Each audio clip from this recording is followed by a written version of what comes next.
Welcome back everyone to theCUBE here at our NYSE studios. I'm John Furrier, your host of theCUBE. This is our Mixture of Experts series where we bring in leaders who are experts who are making the AI wave happen, as well as other accelerated disruption, enablement that generative AI is certainly making happen. Obviously open source and the rise of developers now taking advantage of the infrastructure. It's always great to have the leaders share their thoughts. Lin is here, CEO and co-founder, Fireworks AI. Lin, thanks for coming in remotely to theCUBE here at the NYSE studios, part of our NYSE Wired program and community. Thanks for joining us. Thanks for having me, John. So first of all, we covered on siliconangle.com, my site, your recent funding, 250 million at over a $4 billion valuation. Quite a nice run over the past 2 years or year and a half for you guys. Congratulations. Yeah, thank you. This is a big moment for us. Lightspeed and Index collab around with the past round led by Sequoia and Benchmark. I think there's a lot of trust from our customer partners and investors for us to continue to grow very fast.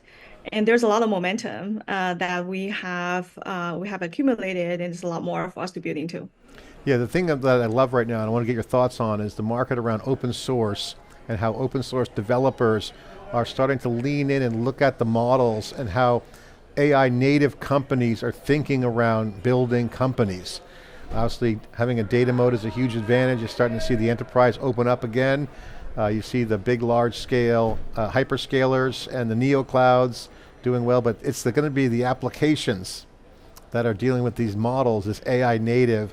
What's your thoughts on that? Because there's the new school of AI native, and then there's kind of like the SaaS moving into AI enabled, and then kind of transitioning.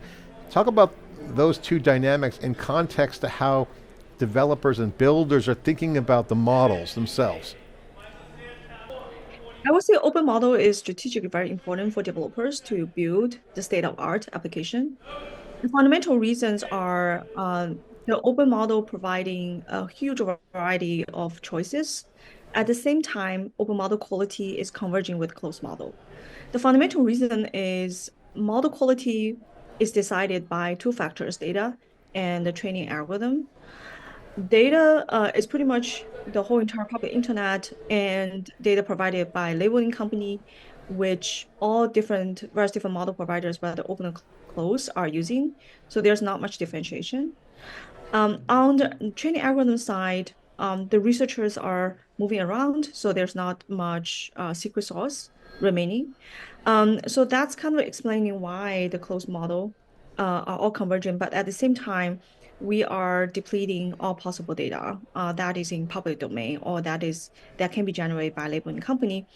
However, at the same time, there is much bigger data set we're not tapping into today. That is the private data, locked inside application, locked inside enterprise, the foundation model developers or researchers have no access to. I would say the next era of model improvement and model development should heavily index on customization. And that's where Fireworks, when we started, we have set our mission into customization. Our long-term mission is called autonomous intelligence, where we deliver application customized inference. We have already delivered application customized inference for speed and cost efficiency. And these two are extremely important factors. I'll get back to it. And we just launched a new product called Fireworks Reinforcement Fine-Tuning. It's based on reinforcement learning to customize for quality using applications private data. So these three combined, we are giving agentic developers or application developers a tool to activate the data, the user engagement data, user preference data, user intent data, to build much better model, much faster model, much more cost-efficient model to run their business. And they're extremely important for multiple reasons. One is the agentic developer, they need to have full control. Full control of the quality of the version, of the predictability of their mode. And the second, they need to have full control of cost. And many companies, they have great product. And it's funny, in today's stage, having a product market fit and having a viable business are completely two separate things. You can have a brilliant product that your customer is willing to pay, but that doesn't mean you're going to have a viable business. Because many companies come to us saying they cannot scale. They have 10x more people they held in the waiting list, and they cannot open up the floodgate because they're going to scale into bankruptcy. The way they burn money is so fast, building on top of GenAI is not sustainable business at all for them. And that's why we provide this three-dimensional customization across quality, speed, and cost efficiency. Agentic application developers can leverage the tools we provide from Fireworks to have the best product experience where they build on top of their customized model with the best quality and interactiveness to the best speed, and build a viable business with the best cost efficiency. Lynn, I love that description because you just explained the enterprise problem, which is they have all this data that they want to unlock value out of, and they also, it's proprietary to them. They also have workflows, they want to apply agents. They got to come in and understand how to, I guess, distill from the best, but also apply targeted generative AI capabilities to that data. And we saw a lot of POCs die on the vine because they were too hard to wrangle.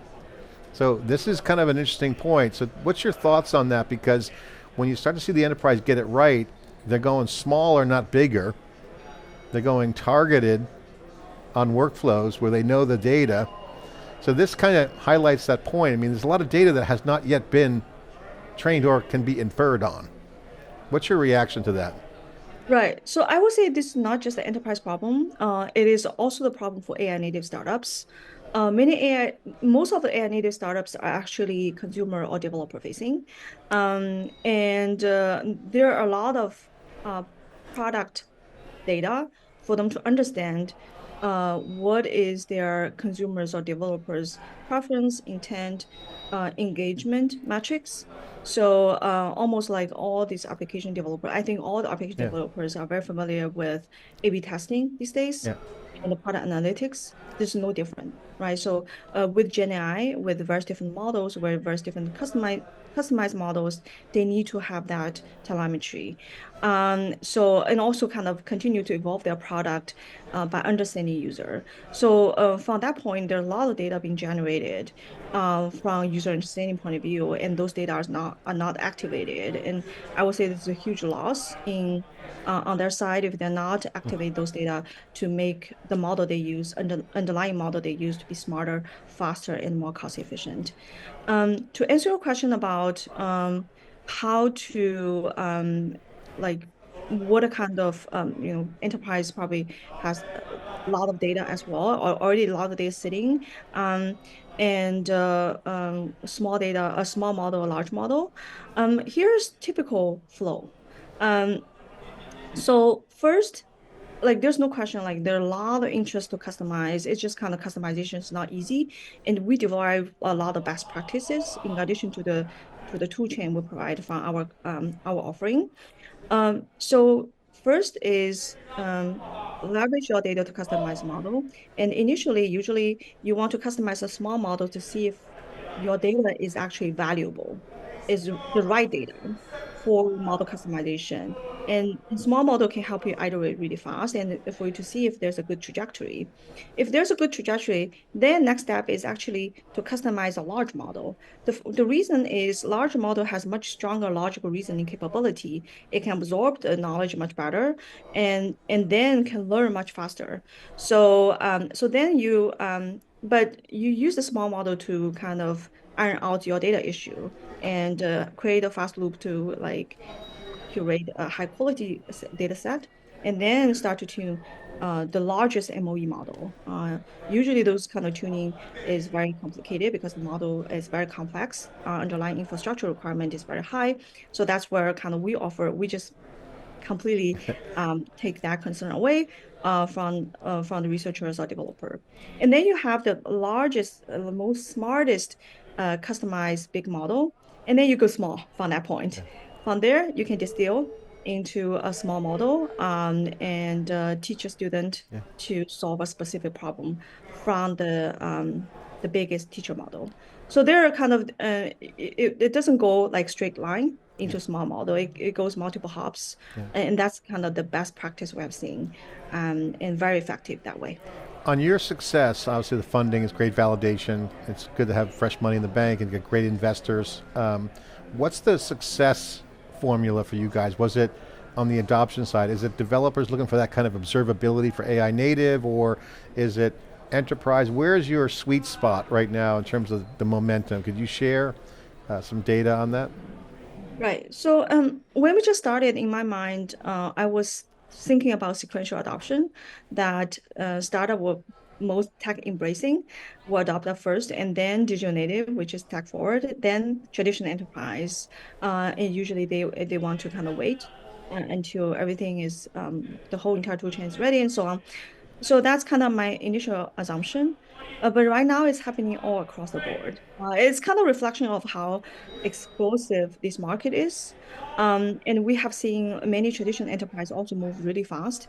With that said, we have, adoption across the board, the best AI native startups, and digital native companies and the traditional enterprise as well. So to us, it's kind of very eye-opening Mm-hmm. to see cross-the-board explosion of creativity using GenAI. The people are reimagining what would be the new user experiences. They are redefining what does recruiting look like? What does outbound marketing look like? What does education look like? What does medical look like? Healthcare look like? What does coding productivity look like? But coding is not just coding. Yeah. Coding is not about generating code. It's also about generating business workflow, generating sequels, Yeah. generating designs, generating website. So the variety of use case is off the chart, and that's where we shine the most. Yeah. Is we shine the most where the biggest amount of sparkle of creativity lies, and they need the best of state of art tools to help them move really fast. I love this market because, the classic segmentation, okay, we'll start here, we'll sequence to the next position, we'll get to the enterprise.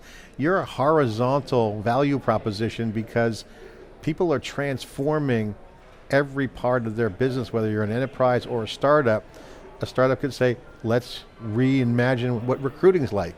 Let's build an AI native app. Let's work with the models. And then, put the energy, entrepreneurial energy into doing that, and you change the category. The enterprises are sitting there saying the same thing, saying, hey, I want to change how I do business with my customer. Hence, it's kind of a reinvention. It's a transformation. So you're kind of horizontal. You're We're enabling horizontal. that Yeah. app transformation. You're transforming old to new. Now, entrepreneurs are new, but they don't have the old. They're going to crack the code and disrupt the old categories and their applications. And we're seeing successes out there on theCUBE and SiliconANGLE where these narrow verticals are completely transforming. That wouldn't have probably been venture backed, but you can make a great feature with AI and actually change the makeup and the economics. That's the Yeah. magic. That's a magic, and it's also kind of this is the once of a lifetime transformation, industrial transformation we're living through, and that's extremely exciting. I think I've been going through various different kind of fireside chat. One of the question I got asked is, what does next year's startup look like? My prediction is next year the startups are gonna build on top of many startups. So because that's where the maximum amount of creativity is gonna Yeah. derive, and it will change our day-to-day life. Yeah. It, We already see that it's happening. like a mosaic. It's a mosaic of startups that together are generative. Can you imagine starting a startup and being like, hey, build me a solution, code assisted, that then integrates in with another application, startup, and then sell to the enterprise? It's already happening in our company, and we have so many startups built on top of us, and we're also using their next gen AI powered product as well. So Yeah, it is a very in this fast moving time. We are building on top of each other. yeah, We compound each other's results, and this is something I've never seen yeah. in the past. And this is a part that's It's an entrepreneurial shift. I mean, most startups have a formula. You get an idea, and they've changed how they do it. Obviously, accelerates it. But you're getting at how people are working together. And Jensen Huang at NVIDIA, I know he was an investor in your company. He calls it extreme co-design. I think this is a phenomenon that is this generation because co-designing is not just API calls. There's actual things happening between two different companies or platforms. You're kind of teasing that out, but this is a feature, not a bug. What's your reaction to this co-design thinking or systems thinking? Because if I'm going to work on top of Fireworks AI, I got to like know your system, right? Yeah, I have to it's not just an SDK or an API or an agent interface. There's benefits to co-designing. What's your thoughts as an entrepreneur on this new phenomenon? Do you agree? And what would be if you don't, what would you add? This is a very interesting point. So we have seen so many startups or enterprise built on top of us, and there are many of them took off explosively. And there's one common pattern among those companies is they do not consider model as a commodity or as a utility or as just as an API statically. They are actually co-design their product and model very closely together. The fundamental reason is model and the product are misaligned by design. Model is developed by researchers in a frontier lab, and product is developed by this application product company, and they optimize for completely different things. So the misalignment is going to directly result in lack of quality, speed, and cost efficiency. So the successful ones figure out a way to leverage their product data and use that data to align the model they use. Yeah, So they basically boost up the model quality, speed, and cost for their product specifically through customization. And we call it product model co-design. And the end result is model it become their IP. And model is not static. Model continues to learn from their new product data. So they create a data flywheel. So this approach is extremely effective. However, this approach is very complicated right now because the whole entire space is a void. yeah, And they have to figure out a lot of things by themselves. So that's where we build our product. We want to kind of make it so easy, such a no-brainer, to plug their product data yeah, and build this product model co-design yeah, in a very straightforward, quick to start way. Time to value will be within yeah, like a couple minutes yeah, if you show the result. yeah. So that's kind of where we're heading towards. And you get the fine tuning thing. And this is interesting because I've been having conversations about, this has started, we go back months ago, DeepSeek made the big impression, but the distillation, what they did was interesting, right? So you're starting to see if you really get into the models and tie it in, to your point, there's value there. It's like coding software down to the chip level in the semis, so you get better access to the raw kernel, whatever word we want to use, the asset that could be there. Now, okay, now that's kind of an overgeneralization to kind of compare that, but what you're kind of getting at is that the more you lean into the model, you do it. That sounds hard. What's the It is hard actually, and that's why we're coming in to solve the hard problem to make that a reality. The end result is every single application company, every single product team, they will have their own foundation model. So think about that. yeah. It's a very powerful position to be in. Yeah, well, we love the Cube. We have our own Cube Foundation model. This interview will be converted into linguistics, into data. We'll capture that. We'll have our little language model. But we're just a small little island. But now I can connect it with other things to add value. It's a multiplier effect. How are people reacting to that? Are people getting this? How would you articulate the uptake? And then where is the gap? I know you guys are doing a lot more research with your use of funds. How do you build on that? How do people understand this, do they?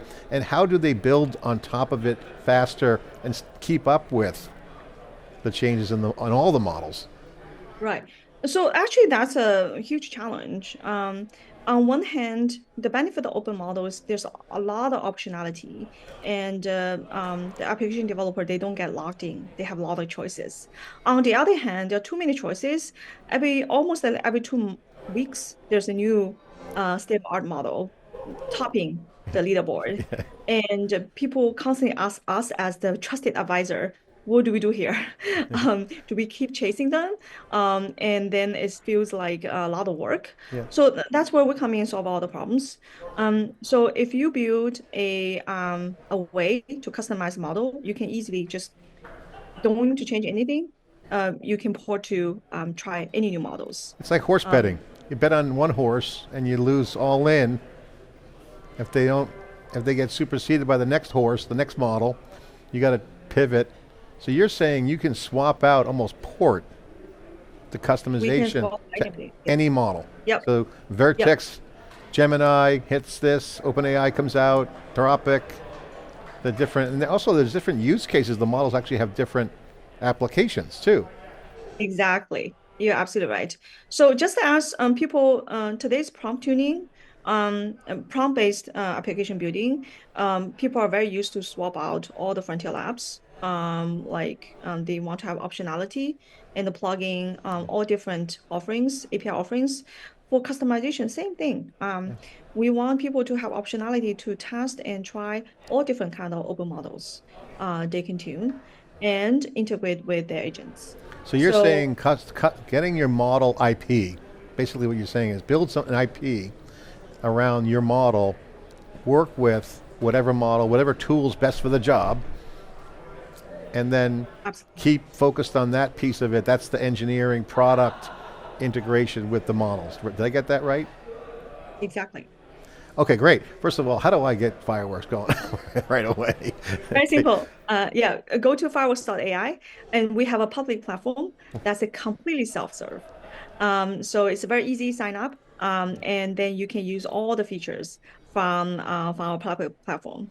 And we also have support. We have a chatbot. You can ask questions. We also have a Discord channel. Feel free to ping me if you have any feedback as well. My first initial last name at fireworks.ai. Well, I will get on this immediately with my team, with the CUBE AI model. We'll get on fireworks. Great stuff. Final question for you. What's the plan for you on the use of funds? I saw in the release and in the news, you're going to do some research, expansion. The role of research has become less academic, more academic targeted towards real use cases and more engineering applied. What's your plan? Yeah, so we are absolutely more focused on applied research. In that sense, there are actually a wide spectrum of academic research, and we want to adapt them into the real world use cases. In addition to that, we are a very innovative group of people. We create new algorithms in a new way to run the tuning process. Tuning is mostly post-training inference alignment, and the inference speed and cost-efficient research. So we have our own innovation, many of our own innovation along the way as well. So on that front, we also are hiring the best talent across the industry who are the expert in post-training, as well as numerics and inference optimization, and building an extremely large cluster and operate cloud infrastructure as we plan to significantly grow our fleet size. So we're hiring across the board. Lin, thank you so much for being an expert in our Mixture of Experts series on theCUBE. We really appreciate you, and congratulations. And hey, make things simpler and easier to use and reduce the steps it takes to build is always a great formula. Congratulations. Thank you so much. All right, I'm John Furrier with theCUBE here at the NYSE CUBE Studios. Thanks for watching.